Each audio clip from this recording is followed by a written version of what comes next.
starting out the gate, I could see faces you're coming in. You look up and you see, oh, genealogy. I should have brought a pillow. I get that. It can be kind of hard to get through and dry a lot in the Bible. However, there's a few important aspects in this specific genealogy I want to go through and cover. In fact, I know that I say Matthew 1 through 16, which covers Jesus' genealogy here, but we're actually going to focus only on the first 6 verses here. So, starting out, why was genealogy so important to the Jews? Well, if you look back at what we taught last week, we looked at priests, we looked at the Levites. We're going to revisit that again a little bit here. We looked at Numbers 3:11 through 17. And actually, I'm going to go ahead and go to that real quick and refresh our memories on a few of these things. Numbers chapter 3. Actually, I'm going to start in verse 10. I'm going to read a few aspects of this. So, you shall appoint Aaron and his sons that they may keep their priesthood, but the layman who comes near shall be put to death. Again the Lord spoke to Moses, saying, Now behold, I have taken the Levites from among the sons of Israel instead of every firstborn, the first issue of the womb among the sons of Israel, so the Levites shall be mine. And here I'm actually going to skip down to verse 17. One other important thing I want to point out here is, these are the sons of Levi by their names, Gershon and Kohath and Merari. I'm sure I butchered how to say those correctly. But basically it's saying of the Levites you have three prominent families. And we see the start of the Levites being chosen, and we see the start of the genealogy of here are the families of the Levites. But what were they why were they chosen? Well, in Exodus 32, they were the only ones to stand with Moses against those who were worshiping the golden calves. And because of that, they were rewarded as being a special set-apart tribe. In that, we also see that there's an established high priesthood that comes from the Levites. We talked this some last week again in Exodus 29, and actually I'll go there again real quick.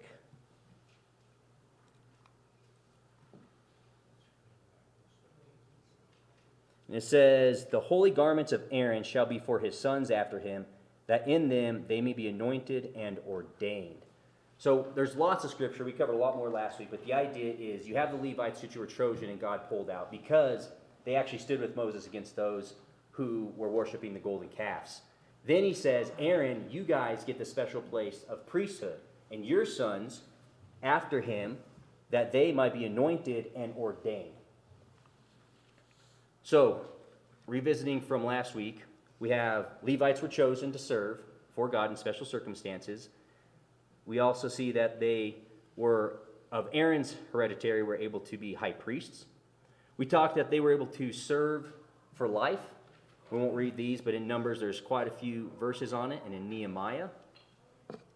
And then we talked about tithe provided for priests. This one I will go ahead and read again real quick, just remember, because it's important to our later conversations. Starting in verse 24, Numbers 18:24. For the tithe of the sons of Israel, which they offer as an offering to the Lord, I have given to the Levites for an inheritance. Therefore I have said concerning them, they shall have no inheritance among the sons of Israel. So to the tithe, 10% of all Israel that comes in goes to the Levites, goes to the priests, and it provides for them. So, to recap this, God chose the Levites to carry out all the priestly duties and the temple responsibilities in Numbers 3 because they were the only tribe that stood with Moses. And then we see that the Levites have 3 separate families in Numbers. The Gershon, which Moses and Aaron are from the Gershon family, Kohath, and Merari.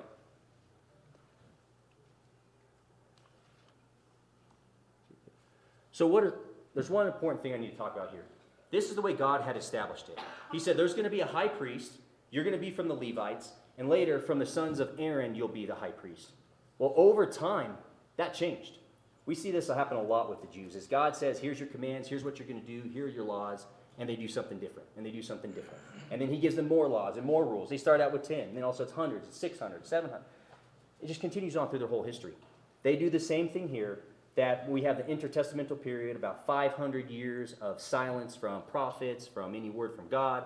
Before we get to the New Testament, we have this completely different establishment that is based off of the Old Testament, but isn't exactly what was said. It starts with the high priest. We talked about this. This is real. But then they establish these chief priests. Now, in the Old Testament, you see chief priest and high priest. It's actually interchangeable. It's the same word. In the New Testament, you see there's a plural of chief priests instead of one overseer. The reason why is because at this point in the culture, the Jews had established a different structure.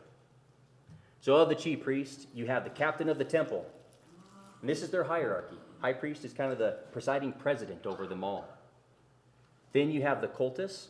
Now the cultus is the leaders of their 24 weekly and daily courses, because in the temples and synagogues, they actually were teaching to the people, and they had someone who was a leader overseeing that. That was the cultus. Then they had the custody of the temple priest, who was the temple overseer. He would make sure things were running smoothly. He was kind of the manager under the captain of the temple, keeping everything together. Then you have the temple finances. Now this is 3 treasurers that oversee all that money that's coming into the temples for the priests from the tithe, who oversee paying for things that need to be taken care of, providing food, whatever it may be for monitoring the finances for that particular temple. Then below that, you have your regular priests. Now these priests, as established by them, were carrying out the daily activities, the normal sacrifices that didn't require a high priest. The estimation is that of the priests, there's about 7,200 during this time through all the locations that took part in these daily workings, teaching of the courses. And then below that are the Levites. Now the Levites are those who are not from Aaron. They can be singers and musicians. They are temple servants and temple guards. We read in the New Testament about them being at the door. They're the daily temple workers, and they estimate about 9,600 of the Levites total. So, seeing that structure, is it going? There it is. We see that Numbers 3, 11 through 17 need to be Levites to be part of this structure. Covers all of those. You have to be a pure blood of one of those families. But then we see that from Exodus 29, that you have those who can be priests, which again in the Old Testament was the high priest, and now has developed into this priestly hierarchy and clergy. So the office of the priests and Levites were hereditary, and it could not be obtained in any other way or fashion than by inheritance. So it was of the greatest importance to have a purity of bloodline. To this end, great care was taken in the genealogy. How do you know if you're pure? How do you know if you're Levite? How do you know if you're of the blood of Aaron? Genealogy. They didn't have, what are those, send off a sample and see what your heritage is. None of that was around. They only had it by documentation and by records. And this was kind of important to them because this is their livelihood too. This is a lot of jobs. This is a lot of places to where they're getting their money, taking care for the family, and all of their sons are going to be in these positions. So if a priest could not prove his legitimate descent, he lost his rights to the priestly office, and revenues for both himself and all of his descendants were lost. This was so important that in Jerusalem, there was an archive they have tracking the genealogy of all the priests up until the temple was destroyed, which is a different story. But up to that point, that's where they kept them, so they could identify and say, I know who you are. Here's the proof of it. Well, as part of this, it ended up developing a bunch of rigid rules for marriage. Some of them, Old Testament, biblical, they're real, they're true. Others, they kind of took that law or that rule, fenced around it bigger, and said something a little bit different. So priest wives made prisoners of war were no longer legitimate wives who could be a wife of a priest. The concern is what was happening when she was a captive, when she was there? What were the men doing to where any progeny she has, are they legitimate? First concern. Second concern, she's no longer pure. And since she's not pure, she can't be the wife of a priest. So they're required to recover them if they can. However, she could no longer be a priestly wife, so either she's divorced or became a concubine at that point. Children of these wives would not qualify for priestly office. So if there was a battle and she was captured, any children could not be a part of the priestly office. We'll look in Leviticus 21:7 real quick because that identifies the actual rules given to them on what kind of wife a priest can take.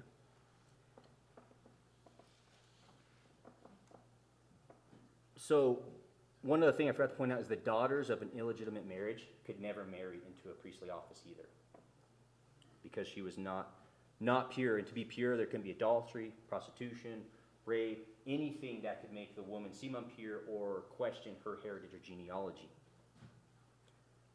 21 verse 7. So Leviticus chapter 21 verse 7 says, and again, I guess quick reminder, in chapter 21 are the regulations concerning priests. Verse 7 says, "They shall not take a woman who is profaned by harlotry, nor shall they take a woman divorced from her husband, for he is holy to his God." So I started looking into what does this mean? What information does this give us? And then I realized that they actually took it a little bit further and differently than the way I would read it today and what I believe God was meaning. Understanding the whole picture of Jesus, keep, I guess, in mind. They had defined profaned as anything that was illegitimate or not pure. So that means if there was any sort of blemish along the family line, it was illegitimate. That was profaned. They also defined divorce to include being set free from the levirate marriage. So if you recall the levirate marriage, we talked about this a little bit during Luke and Jesus' birth, but it is where a brother of a man who dies without any children, the wife is to marry the brother so that she can be provided for, and then any sons born to her, he shall inherit whatever was her first husband's. That's the levirate marriage. They started interpreting it as divorced, not only include a certificate, which I hand you to say we're not married anymore, but if your husband died and I didn't take you and I set you free from this marriage, that included in this and counted. We see the harlot, which they consider in this verse, 21:7, is proselytes. So that would be Rahab, anyone who might have had a past or history that was not good, but then later turned to God and became faithful to God. They would be illegitimate and not allowed to be married in somebody in the priesthood. Then we see in Ezekiel 44:2 and Leviticus 21:14, it also forbids the marriage of a widow unless she was the widow of a priest. Now, this one's pretty straightforward and real, not anything they took outside of it, but it said only the wife of a priest who became a widow could marry back into a priest. So, continuing on here with the importance of genealogy. What do we see here with this? Well, we see families of legitimate descent, this would be priests, Levites, and full Israelites, had the right to marry into priestly families. Illegitimate descent, only a slight blemish. A slight blemish could be, like we discussed, maybe there was a war and his wife was taken captive and she was recovered. Well, because of that, she's now no longer legitimate, but it's a slight blemish. And she's still 100% Israeli. And then you have grave blemishes of ancestry. They could not marry any of the above. And if they did, that entire line becomes illegitimate and could no longer be a part of the temple. They could no longer be in Aaron's priestlyhood. Ooh, 1 second. Is that going? Okay. So,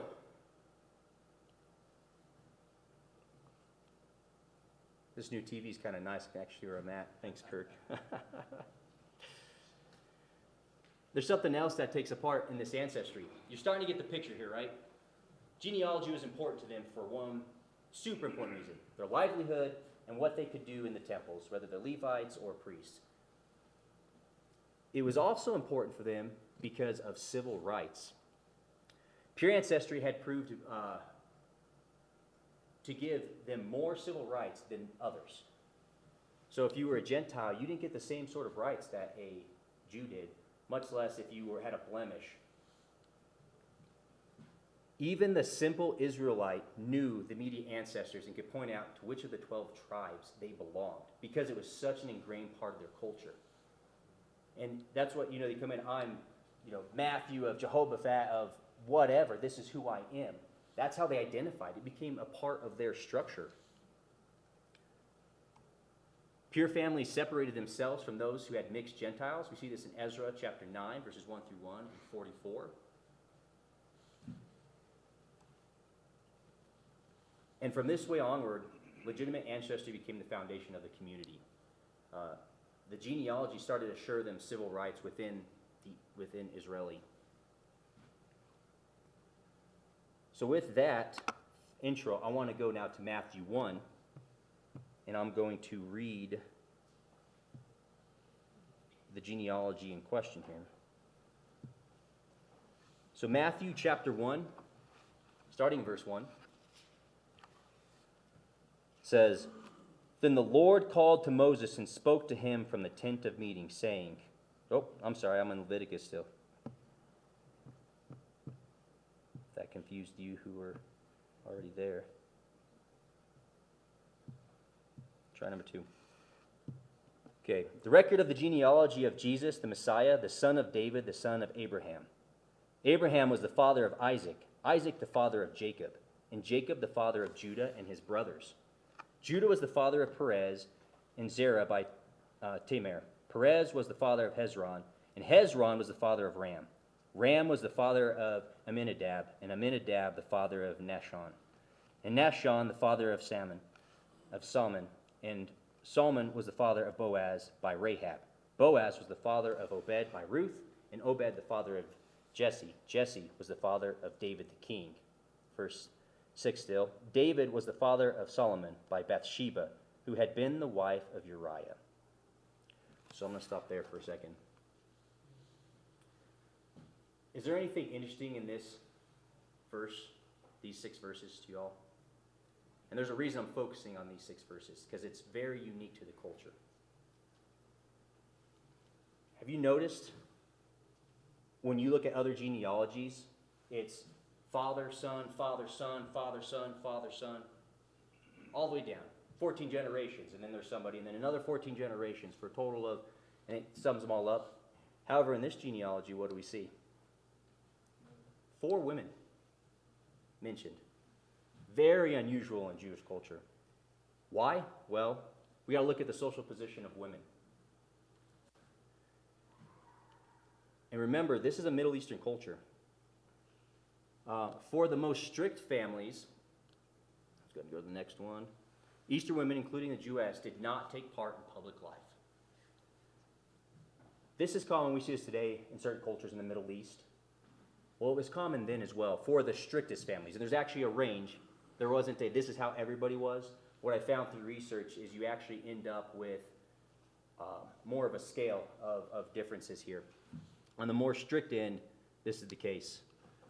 Women were to remain unobserved in public as much as possible. Men were not allowed to speak to women, so you wouldn't go up on the street and talk to one or say hi to them in any way. And they definitely would not speak to you. Men were forbade to be alone with women. And then it was disgraceful for a scholar to speak with women in the street. And then, a woman who conversed with everyone in the street could be divorced. Now we know, again, that's not a scriptural thing. The Jews, again, have parted significantly from the commands that God had given them. But this was a common practice, and we see quite a few writings about this in rabbinic literature. So it was said, in fact, that the Jewish women and how they had to cover themselves and how they had to keep unobserved was so extreme sometimes that there was a chief priest who didn't recognize his own mother when carrying out a punishment against her for adultery. This was in the Pesectua Rabbati 26, verse 129b, in case you need some reading to help you go to sleep. Continuing on with some of the strictest parts of the family, an unmarried woman had to stay in the house as much as possible. Only married women could cover their face and actually leave the house to go out to places. Something interesting, though, is that we see this as the most strict families, but when you get to other families like royal families, they weren't very troubled by these customs. They weren't as strict. It was cover your hair, that's it, you're good to go. Ordinary or poor families could not adhere to such customs due to economic challenges. The women needed to help with their trades. They had to interact with people in order to do that. They helped in the fields.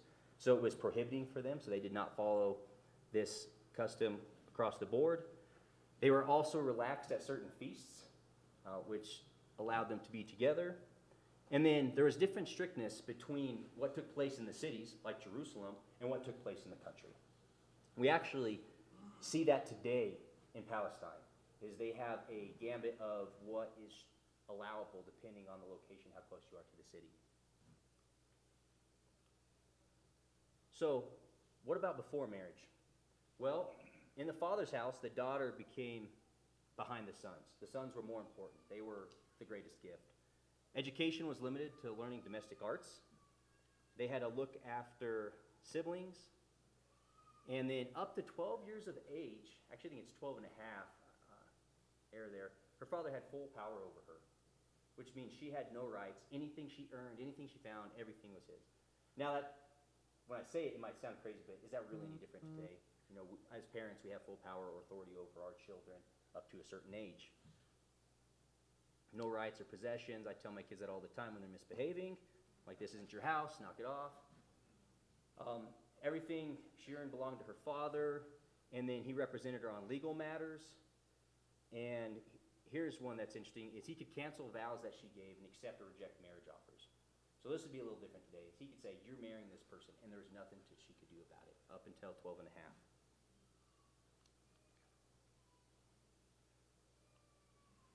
Let's see here. Okay, so continue on up to 12 and a half years of age, and her father having full power over her. So she couldn't, like I just said, she couldn't refuse a marriage that was decided by her father, and they had the ability to where they could sell their daughters into slavery at this point. But after 12 and a half years of age, she becomes a woman all of a sudden, and she has more independence for the culture. She could not be betrothed against her will when she hits 12 and a half. Marriage money paid for the daughter, it still goes to the father even after this point. Let's see, betrothed, yep. We bring that. Paying for it? I got a free girl for the Yeah. Oh yeah, I guess you're paying for it now instead of being paid for it, yeah. Yeah. Fair enough. As a result of this, the most common age in which there was betrothals was between 12 and 12 and a half, basically allowing for the girl to become as mature as possible, but before the father loses the ability to, I guess, sell her to the highest bidder, for lack of better words, so that to where they get the funding that they get to control, right? Because if she were to pick who she marries and he was poor, the father's not going to get a lot. But if it's someone who's wealthy or rich or of a priestly family who gets a lot of tithes and it's a lucrative position, they're posturing what their position is, and it's a benefit to them in their marriage. We see stuff like that through history in many other cultures. It wasn't any different for the Jews. The other common thing is a lot of betrothals were relational, right? They were cousins. In fact, some of the rabbinic texts recommend it or encourage it to help keep that genealogy alive. And again, we see this through history for monarchs. It was a common practice in these ancient times to try to keep clean bloodlines, as they said. So, that's before marriage. What about after marriage? She's 12, 12 and a half, she gets married. What does that look like for her? Well, the husband is obliged to support the wife. There are certain rules that they had to follow, some of them biblical, some of them that they added to it. He had to provide food, clothing, and shelter. needed to redeem her from captivity should she be captured, even if she was now illegitimate if you were a priest. Needed to provide medical care for her, and if she were to pass, you had to pay for a funeral procession. And actually, you had to pay for a certain amount of singers and mourners as well as part of it to be there present for it. But then she had standard responsibilities and household duties. Grinding meal, cooking, baking, washing, and bearing sons. That was one of the most important things that they could do. So, other than the acquisition of a wife's rights, they differed from a Gentile slave. But the acquisition itself was very similar. In fact, let me go back here, find it. The wife was acquired by money, by writ, which is a court order, or by intercourse. A slave was acquired by money, by writ, which is a court order, or by usufruction, which is, you've heard of squatter rights, basically possession for a certain amount of time, it becomes yours. This has happened in California, where people are squatting in houses that are vacant, and then they get to take legal ownership of whatever house that is. Well, it was the same for slaves. If you held on to one a certain amount of time, they allowed them to become possession of that person. Very similar to what it was for the acquisition of a wife, which I found kind of bizarre, but they did differ once that happened, because then she had more rights again once she was married. After marriage, the father's power passed to her husband. The wife was also responsible for washing the husband's face, hands, and feet. But if she bore a son, she became particularly respected in the community. She was a special woman who gave her husband the most cherished treasure that he could, and that was a son, that she could, and that was a son. There was a lot of other rights that, let's see here where we're at, that the husband had that she did not. The husband could annul the marriage at any time if he wanted to. Wife had to obey him. He was the master. The father was given respect before the wife. Now, this is actually still true today in some cultures. It could be on large scale or small. Some of the small scale is in Asian cultures. You always pour the tea, if you're a child, for your dad first before you do your mother, because he is more respected. Those sort of things were the same in these cultures in Israeli. Polygamy was permissible for the husband only, not for the wife. It had been adultery, and then they could take on concubines. And in the case of danger, the husband gets preference to be saved over the wife unless her chastity was threatened. Then she becomes more important at that point.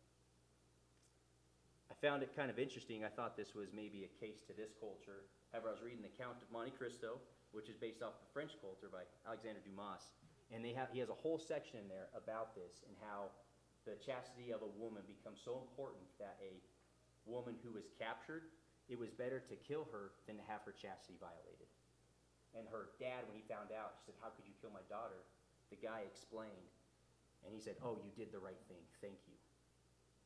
Boggling my mind as an American, right? I'm like, oh my goodness, this is crazy town. But that's the way the culture was. Let's see, moving on here. So, in conclusion on the social position of women, there was a relatively low opinion of women in general as the culture compared to men. They were of a higher position, a higher importance. They were kept as far away from the outer world as possible. This varied a little bit in degree depending on where they were at. That's why we read about women being in the fields. The poorer they were maybe having to do that to get grain to feed themselves, or they were helping their husbands. They were submissive to the power of her father and then to her husband. And they were identified as generally inferior to men from a religious viewpoint, civil and legal point of view.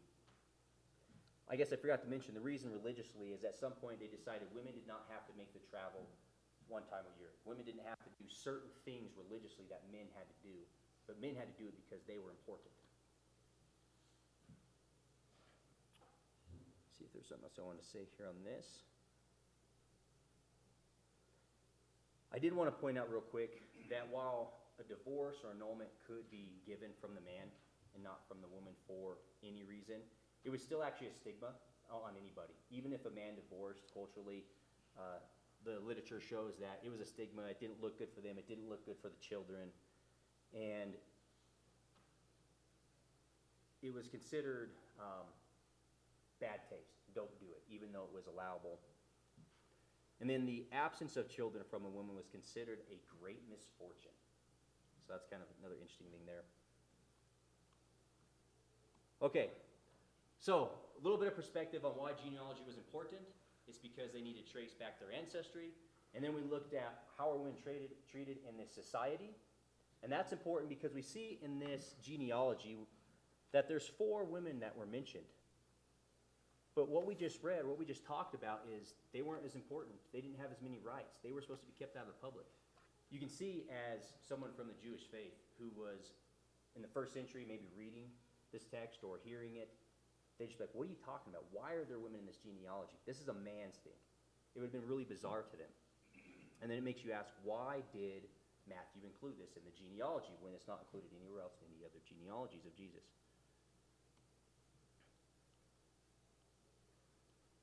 I guess we're going, is there any questions about the culture and how things looked?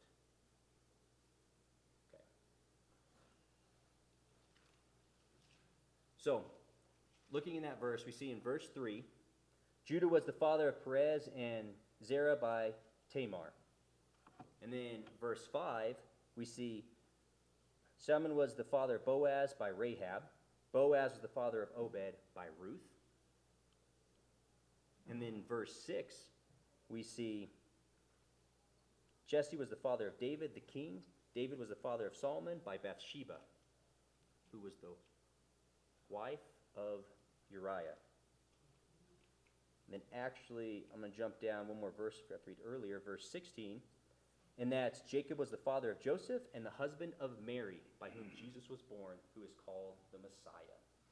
So we have this culture that looks down on women, this culture that's generally, and actually it's funny because looking at history, Jewish culture was better than a lot of other cultures in how they treated women. They actually had a lot more freedoms than a lot of other Middle Eastern cultures had. However, with that, this would have been a shock to them for sure. So I think to understand why they were put in here, we have to kind of remember their stories, what was important about them. Looking at Tamar in Genesis 38, if you recall, Tamar married the eldest brother of 3 brothers, and the eldest one died childless. Well, there's that Levirate marriage we discussed, right? Now you need to marry your brother so you can be taken care of. Any sons you have will inherit whatever your first husband had given you. The custom is found in Deuteronomy 25. We see here that any children will inherit. But then, in verse 8 through 10 in Genesis 38, Tamar married Sek's eldest son, and he died. He was evil. God smote him. He was a goner, right?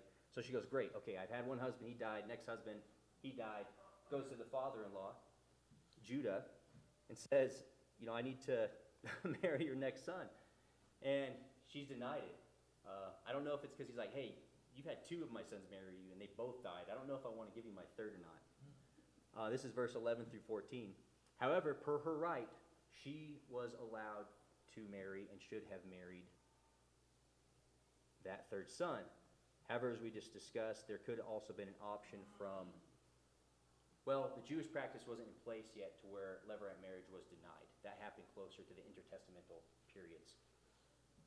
So, and then we see denied the third son's marriage in verses 11 through 14. And then she covered herself with a veil. She was mistaken for a prostitute by her father-in-law, and they had relations. She knew what she was doing here. She knew what a prostitute would have looked like in this area. And she put a veil on her face to cover it so she couldn't be recognized, and that was something that was commonly done, verses 15 through 19. But then Tamar became pregnant, and Judah ordered her to be burned in verse 24. Then Judah realized his mistake. She, withholding the son, she sends a message to him and says, hey, here's your staff and your ring that you gave me when you were with this prostitute. Whoever this belongs to is the father of this child. And he said, oh, that was me. I messed up. And calls her righteous. and says, "She is more righteous than I, because I denied her what she was owed." I thought that was kind of interesting. She was believed to be a Gentile, even though they violated Leviticus here with incest that says you shall not lie, a father-in-law shall not lie with a daughter-in-law. It was Leviticus 20:12 of her right that was violated, or that they violated for the incest. So that's Tamar. The next one that's listed is Rahab, from Joshua 2. So, Rahab, another Gentile, citizen of Jericho. She was a prostitute, verse 1.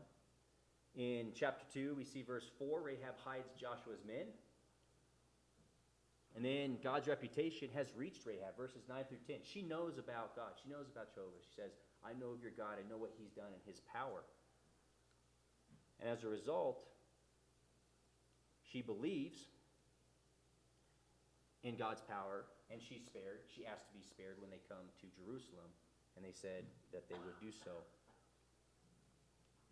So, based on her new faith, she acted against her community, her gods that they had at the time, its leaders, at the risk of her own life. And she was an immoral Gentile, right? So this is the second woman who is mentioned in this man's world of genealogy, identifying the important aspects for inheritance to the priesthood and to the Levites in the temple. Going to verse 5, we have Ruth. Hebrew family moved to Moab in Ruth 1:1.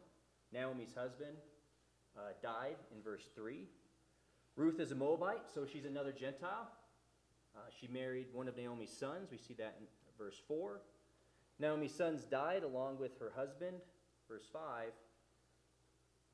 And then we see that Naomi perceived the only way to survive was to return home to Bethlehem and send Orpah and Ruth back to their mother's house. They had lived there for 10 years, if you recall, when we were going through the birth of Jesus. Well, Ruth here, I guess, famously declared loyalty to Naomi, saying, "Your people shall be my people, and your God my God." As a result, they returned to Bethlehem. All the city was stirred because of it. And Ruth met and married a wealthy, distant relative of Naomi's named Boaz. That's basically the rest of the book of Ruth, chapters 2 through 4. So, Ruth was righteous, but she was still a Moabite, meaning she was a Gentile. Then we have Bathsheba. Now, Bathsheba in 2 Samuel, David sees Bathsheba from the roof. I know often people depict her as she's on the roof, but when you read the scripture, you realize David was on the roof and saw Bathsheba. So, a little bit of a test here, if you remember back from what we talked about with Jesus' birth and the housing. Who would have had a house that had multi-levels, that had 2, 3 levels, towering tall? The wealthy. The poor would not have, the middle class would not have. They'd maybe have, a 2-story house, 3 at the most if they're getting there. Nothing like a palace that David would have had. So being on the roof, what could he see from his roof? Down to these houses that have less levels. Because often you see this portrayed as Bathsheba put herself out there and made it so she could be seen by bathing in front of everybody. Well, there's 2 possibilities here. One is, in that culture, any sort of indecency or exposure is definitely frowned upon and was not normal. But we see in this scripture that it says in 2 Samuel that during the evening, David got up from bed and went out onto his roof. So that means when the sun was set. What's the visibility like during sunset? Not as good during the day, is it? And if it's after sunset, and because it just says evening, you can't see very well. You can't see very far. So she's doing this at a time, I would think, she's expecting maybe people can't see her. We talked about the housing, how the structure might have a courtyard. She could have been in the courtyard actually bathing for her ritual cleansing, which they had to do. Well, David from his palace could see down into that. So there's the 2 arguments, the lines of Bathsheba is, did she know what she was doing? And did she say, I know David's going to come out here and I want him to see me because I want to be married to a wealthy person as opposed to Uriah? Or was she doing something different and David came out and saw her? Well, if you look here, this is the ruins of what's believed to be a 10th century BC stronghold of David's, not Jerusalem itself. But this ruins gives you an idea of what some of the structure of the cities would have looked like at the time. You have your two gates. Some of the houses you can kind of see remaining. Likely there have been a lot of tents and other houses leading up to David's house right here in the middle. Shrine rooms. Here's another view of this ruins, and then a CGI rendering of what they think it might have looked like for this specific location. Do you notice how even at this location, which is not Jerusalem and where Bathsheba's at takes place in Jerusalem, he's towering above a lot of this stuff. Here's the Jerusalem depiction of what they think it would look like with David's palace or house, and be able to see down. A lot of high density population, houses very close to him. Particularly the houses close to him would have been his greatest men, which Uriah was part of that group of 37. This is a possibility, a depiction of some of the houses in that area at this time, depending middle class, having another level, courtyards, having spots that were kind of open that you could see down into. No one else would have been able to see her if she was in her courtyard, but someone who had a house taller than hers, which would have been David's. So then it makes you wonder, was she minding her own business? And was he just looking down? Was this a first occurrence? Was this a common thing? I'm not too sure. I also don't know if she had ill intention or not. I would say at the least maybe it was careless. At the worst, she was trying to snag a king. So in verse 2, we see David sees Bathsheba from the roof. David lays with Bathsheba in verse 4. Bathsheba becomes pregnant. David tries to get Uriah to go lay with his wife. We always go straight to the killing, but before he sends him off the front line, he's like, hey, Uriah, come back. Hey, go to your wife. Because he knows she's pregnant, and he doesn't want to be accountable for it and wants him to think it's his. Then David puts Uriah on the front line in verse 15, where he dies. So whether Bathsheba was being immodest and trying to capture David or not, I'm not sure. However, I find it interesting that after David marries her in verse 27, it said God said that he was greatly displeased for what David did. It doesn't say anything about Bathsheba. You look at Psalm 51, right after David's kind of reprimanded for it, and he realizes what happened. His psalm, he says, I'm sorry, I messed up. I shouldn't have done this. What I did, blood is on my hands. Nothing mentioned about Bathsheba, who, her king, said, come to me, called for her, and laid with her. Now the other argument is that she didn't resist. She wasn't like Daniel or Shadrach, Meshach, and Abednego. And she didn't say, I don't care if it's by death. I'm not going. So I don't know. It's hard to say, but I think it's two interesting things to look at, because I think generally the story has said that Bathsheba was bathing on a roof and being indecent. How could she? I don't see any proof of that. It doesn't say she was on the roof. And we know from David's vantage point, he could have seen anybody down below, and nobody else would have been able to see it. We also know that's likely that it's only about 12 to 15 acres. She had to be close, and the people who would have been closest to David would have been his greatest men, which Uriah and Bathsheba's father were a part of that group. So it makes sense on their location. Okay, so with that, we have Tamar, Rahab, Ruth, Bathsheba, and then Mary. I didn't cover anything on Mary because we're going to go into detail on her later, but she is the only righteous Jewish person in this list. All the other women are Gentile, and then the only other one that was called righteous, even though and then Ruth was righteous, but she was also a Gentile.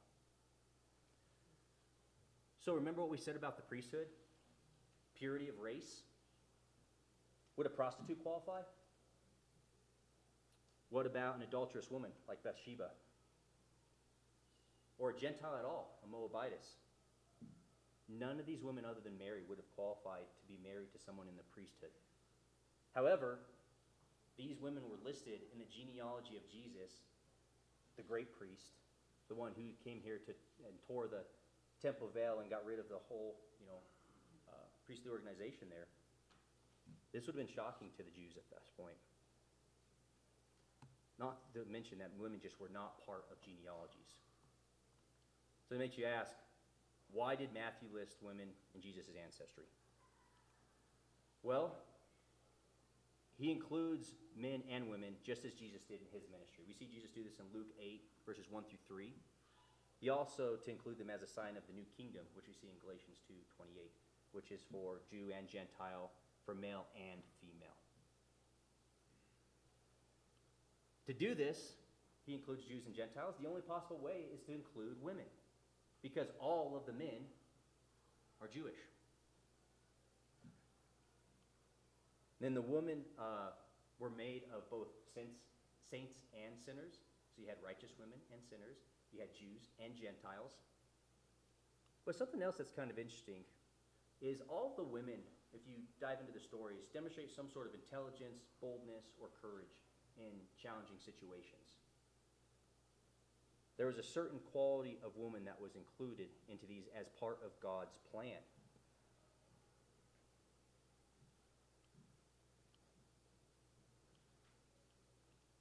See, I get the last one there.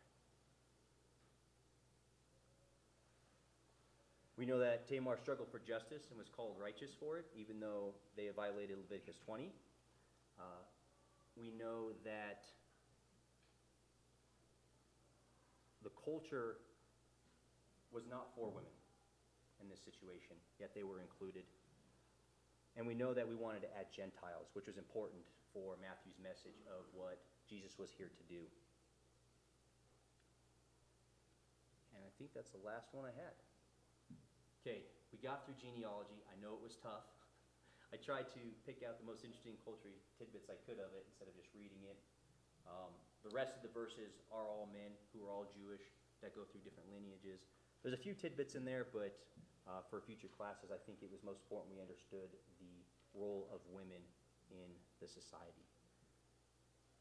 Are there any questions on this? I know it's a tough text to get through. Oh, yeah.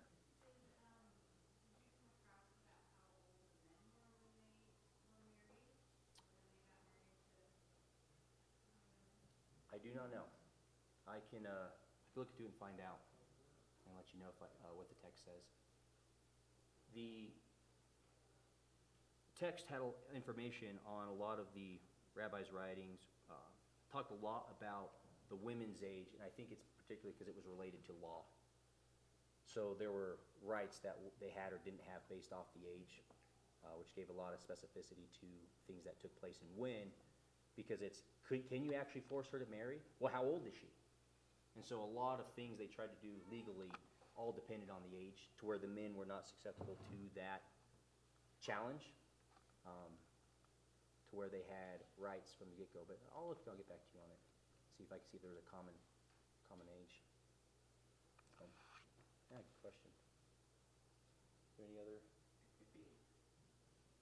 questions at all? Okay. Thank you for your time. We'll do a song and then prayer.